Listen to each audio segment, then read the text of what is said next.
ভাগ্নে বউ তো দেখছি বেশ লম্বা রেসের ঘোড়া। হ্যাঁ, 8 গাঁট বেঁধে আমাকে তো আরো 14 বছর বনবাসে পাঠানোর প্ল্যানটা পাকা করে ফেলেছে। মিছিমিছি কদিন বুকের ভিতরটা ঢিপ ঢিপ করছিল। মা, শেষে তোরই একনিষ্ঠ ভক্তেরও পরীক্ষা নিলি মারছি, এমন খামে করে সমন জারি করলি। যাকে যাক, এবারের মতন তো এপাশ ওপাশ ধপাস দিয়েই দিয়েছি।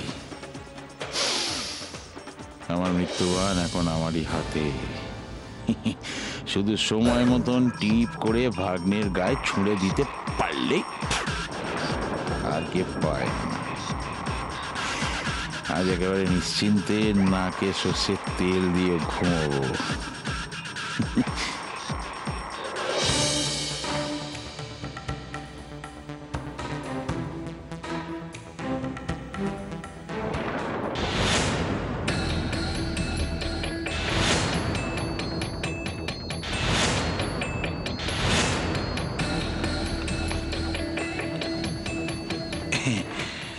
বলছি, এখনো ঘুমোনি মা? ঘুমোতেই যাচ্ছিলাম, হঠাৎ মনে পড়লো খামটা ড্রয়িং রুমে ফেলে গেছি। খাম? হ্যাঁ, পড়েছিল। এটা আমার খাম। হ্যাঁ, আসি? হ্যাঁ, যাও, সাবধানে শুয়ে পড়ো, ঘুমিয়ে পড়ো। হ্যাঁ।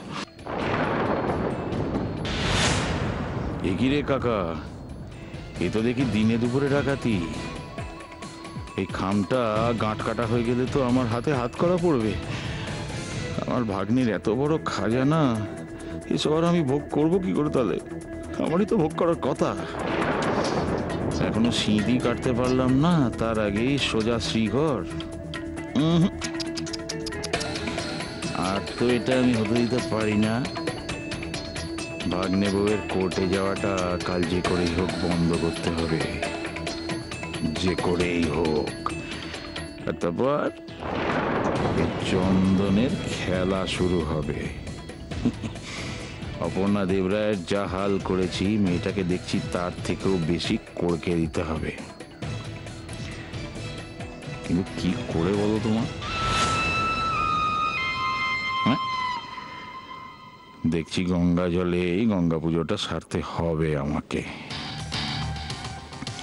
ঘরের শত্রু বিভীষণটাই এখন আমার একমাত্র স্ট্রাইক প্লেয়ার। জয় তারা।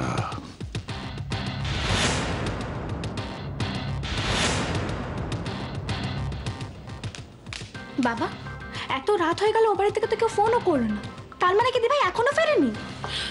ময়ূক, চলো আর দেরি করবো না, আমরা কাছাকাছি কোথাও গিয়ে খুঁজে দেখি। চলো না বৌদি, একটু ধৈর্য ধরো, কোনো না কোনো খবর ঠিক পাওয়া যাবে। আরে ধৈর্য ধরার তো একটা সীমা আছে ময়ূক, একটা লিমিট আছে। জানো তো যে মা, আমার না মাঝে মাঝে খুব গিল্টি ফিলিং হয়। মনে হয় দিভাই বারণ করেছিল তো কি হয়েছে, আমি তো তোমাদের সবাইকে বলে দিলেই পারতাম। তাহলে অ্যাটলিস্ট আমার দিভাইটাকে এতটা সাফার করতে হতো না। আমার দিভাইকে ভালো মানুষ পেয়ে ওরা এইভাবে টর্চার করবে? আর দেখেছো আমার দিভাইকে কিভাবে ওরা নিজেদের গ্রিপে এনেছে? আমার তো মনে হয় ওদের সবার পানিশমেন্ট হওয়া উচিত। মামু,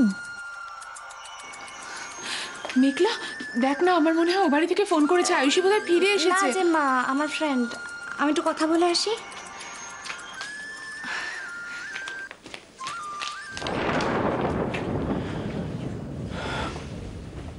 সত্যি বৌদি, আয়ুষীর বিয়েটা এত তাড়াহুড়ো করে না দিলেই বোধহয় ভালো হতো। তাছাড়া মেয়েটার কি বা বয়স বলো?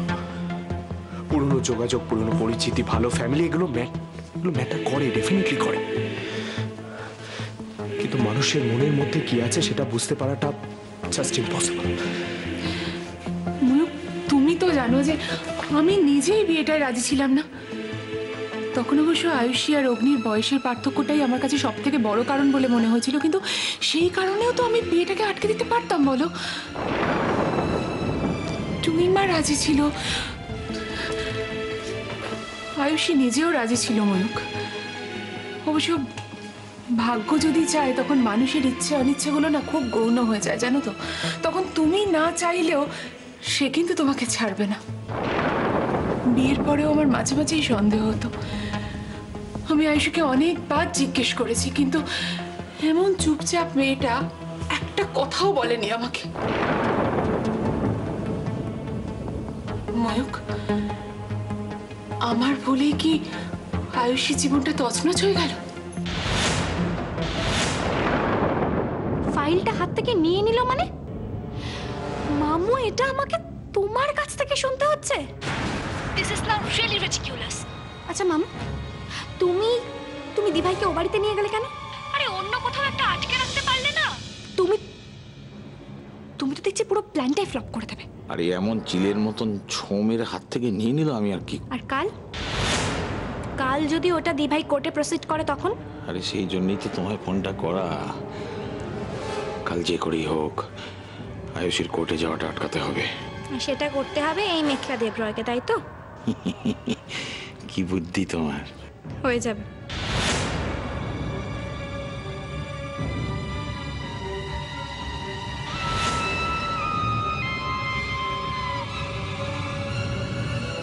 আর না ময়ূক, এবার একটা ব্যবস্থা আমাদের করতেই হবে।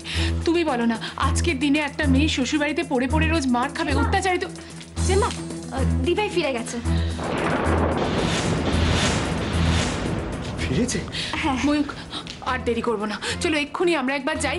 ওকে আমরা কদিনের জন্য তো এখানে নিয়ে আসি, তারপরে নয় ওকে ওর সঙ্গে কথা বলে একটা ডিসিশন আমরা নেব। বৌদি, বৌদি ঘড়িতে কটা বাজে সেটা দেখেছো? কিন্তু তো রাতে এভাবে। বৌদি, আমি তোমার মনের অবস্থাটা বুঝতে পারছি, কিন্তু বুঝতে পারছো তো বাবা? তাহলে কেন আমার জেম্মাকে এভাবে কষ্ট দিচ্ছ বলো তো? যাও না, গিয়ে দিভাইকে নিয়ে এসো না। তুমি বুঝতে পারছো না ও ওখানে একদম সেফ না? মেঘলা, কি হচ্ছে কি? কেন এই সমস্ত কথা বলে অশান্তি বাড়াচ্ছিস? বৌদি, আজকে রাতটা যাক, দেখবে কাল কোর্টের পর আয়ুষী ঠিক ফিরে আসবে। সত্যি বলছো ময়ূক? আয়ুষী আমার কাছে ফিরে আসবে? কোর্টের পর কেন বাবা? ওকে তো কাল সকালে এখানে আসতে হবে, আসতেই হবে। হ্যাঁ বৌদি, আসবে। আয়ুষী কি তোমাকে না দেখে থাকতে পারবে? দেখো, ঠিক আসবে ও। তুমি ওকে একটা ফোন করো না।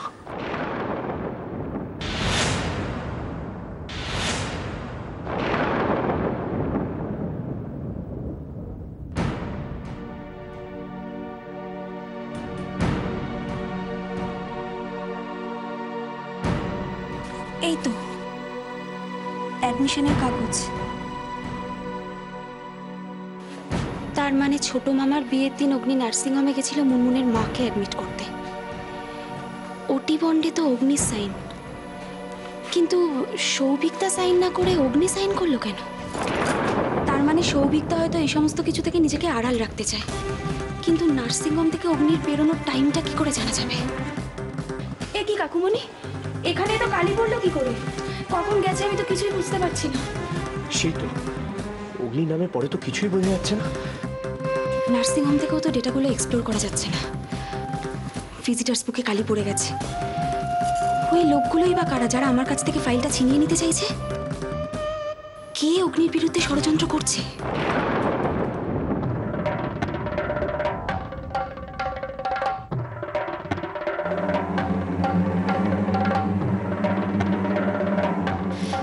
ইন্স্যুরেন্স অফিস থেকে এবার রিপোর্টগুলো কে নিয়ে গেল?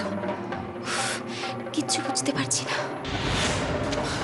আয়ুষী, আমি কিছু করিনি আয়ুষী, আমি নির্দোষ।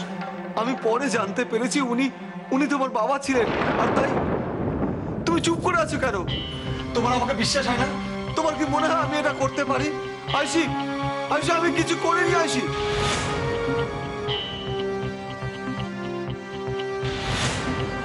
মিস্টার দেবরায়ের অ্যাক্সিডেন্টের জন্য আমি দায়ী। অগ্নি ছেলেটি নির্দোষ। আয়ুষী, তুমি কিছু একটা বলো। চুপ করে থেকো না আয়ুষী, তুমি কিছু একটা বলো। আমার ছেলেকে বাঁচাও।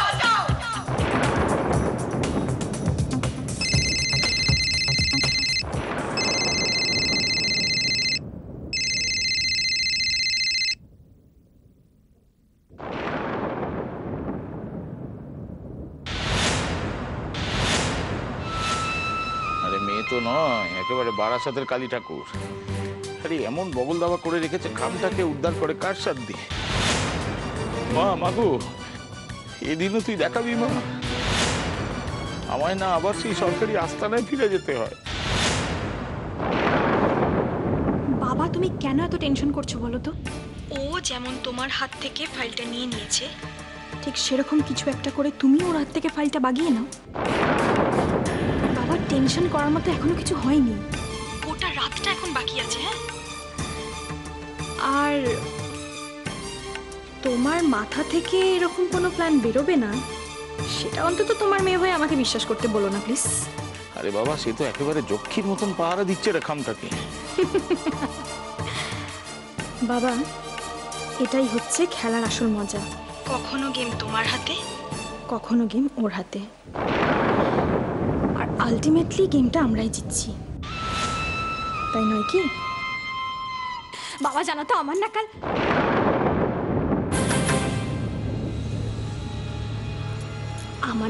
কাল কোর্টে যেতে খুব ইচ্ছে করছে। পুরো ব্যাপারটা একদম সিনেমার মতো হবে, তাই না বলো? শেষ মুহূর্তে যখন অগ্নির হাতে হাত করাটা পড়বে তখন। ওসব অলিক কল্পনা করে কি লাভ রে মা? কাল একেবারে চলে আয় কোর্টে, লাইভ টেলিকাস্ট দেখার মজাটাই তো একেবারে আলাদা। যেই বউকে বাড়ি থেকে বেরোনোর সময় মাথায় ঘোমটা দিয়ে বেরোতে হয়, সেই বাড়ির বউ নাকি যাবে কোথায়? কোর্টে। তাহলেই হয়েছে, বাড়িতে একদম দক্ষ যোগ্য বাদিয়ে দেবে। হ্যাঁ আরে বাবা, বনেদি বাড়ি বলে কথা। বনেদি বাড়ি না অন্য কিছু, তাল পুকুরে ঘটি রবে না, তার আবার বনেদি আনা।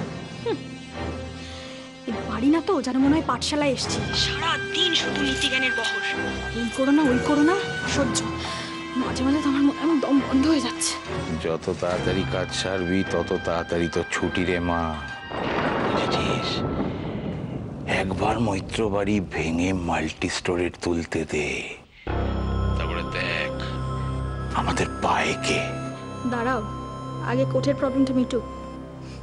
তুমি যা ফাঁসান ফেসেছ। হে মা, মেয়েকে একেবারেই ভরসা নেই রে মা।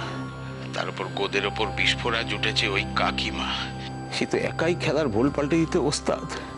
মা গো, মা তারা, এখন তুই একমাত্র ভরসা মা, শেষ রক্ষা এখন তোরই হাতে। তুই ঠিকই বলেছিস আয়ুষী, আমিও লড়াই করেছি আর প্রতিনিয়ত লড়াই করছি। কখনো নিজের ভাগ্যের বিরুদ্ধে লড়াই করেছি, কখনো নিজের আপনজনদের বিরুদ্ধে দাঁড়িয়ে লড়াই করেছি। আর আমার এই লড়াইয়ে আমাকে সব থেকে বেশি সাহস জুগিয়েছে কে জানিস? সৈকত, তোর বাবা। তোর বাবা আমাকে সব সময় সাহস জুগিয়েছে। কিন্তু তুই তো একা আয়ুষী, আমরা তো সবাই চাইলেও কেউ তোর পাশে গিয়ে দাঁড়াতে পারছি না। তুই তো আমাদের সবাইকে ঠেলে দূরে সরিয়ে দিয়েছিস। এটা আমার একার লড়াই মা। এই লড়াইয়ে আমার পাশে কেউ থাক চাই না থাক, আমাকে অগ্নির পাশে দাঁড়াতেই হবে। কেন? অগ্নি তোর স্বামী বলে? মা, তুমি এ কথা বলছো? আয়ুষী, তুই আবার আমাকে ভুল বুঝছিস। আমি তোকে শুধু এটাই বোঝাতে চাইছি যে পরিস্থিতির চাপে পড়ে বা বাধ্য হয়ে সমাজের কথা ভেবে এমন কিছু করে ফেলিস না যার জন্য তোকে সারাটা জীবন কষ্ট পেতে হয়। জীবনটা অনেক বড় আয়ুষী, যদি কোনো ভুল হয়ে গিয়েও থাকে আমরা সবাই মিলে চেষ্টা করে সেটাকে শুধরোতে পারি না বল? সেই ভুলটাই তো আমি শুধরানোর চেষ্টা করছি মা। অগ্নিকে সবাই ভুল বুঝছে, সবাই খুনি ভাবছে, আর এই ভুলটাই আমাকে ভাঙাতে হবে। ওকে নির্দোষ প্রমাণ করতে হবে। শুধুমাত্র আইনের চোখে অগ্নিকে নির্দোষ প্রমাণ করতে পারলেই তুই খুশি হবি তো আয়ুষী? সুখী হবি তো তুই? না, আমি তোর মা আয়ুষী। যতই তুই আমার চোখে ধুলে দেওয়ার চেষ্টা করিস, যতই আমার থেকে তুই দূরে দূরে থাক না কেন, মায়ের মন সবকিছু বুঝতে পারে আয়ুষী। আমি জানি তুই ভালো নেই, তুই একদম ভালো নেই আয়ুষী।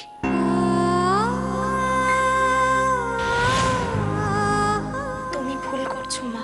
আয়ুষী, এর আগে আমি অনেক ভুল করেছি, তুই বিশ্বাস কর।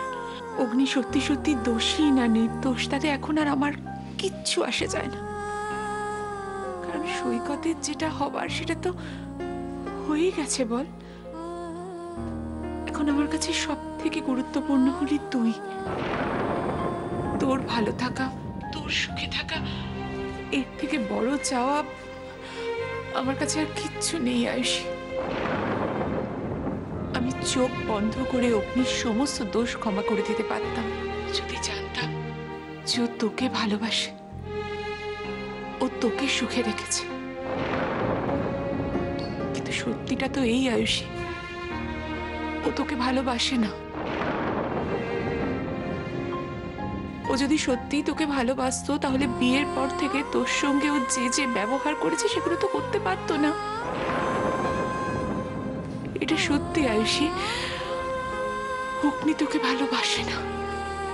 অগ্নি আমায় সত্যিই ভালোবাসে, খুব ভালোবাসে।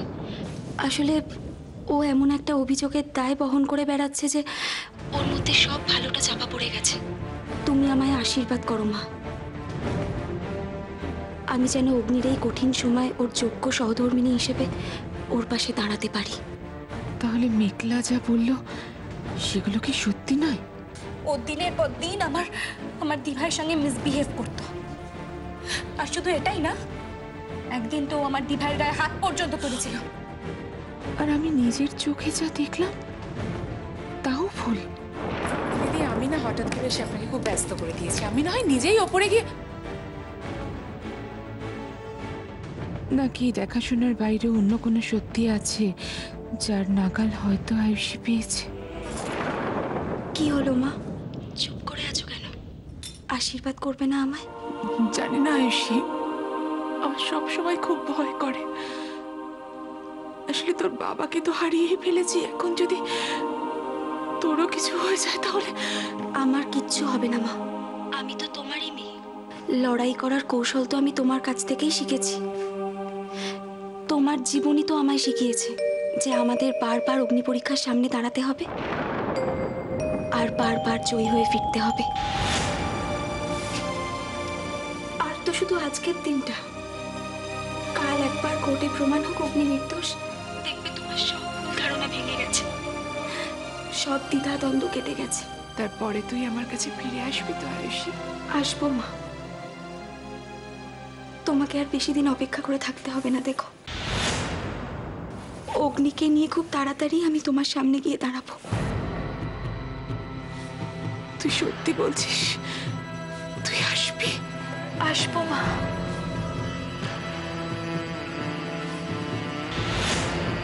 আসবো। আসবি দি ভাই, আসবি।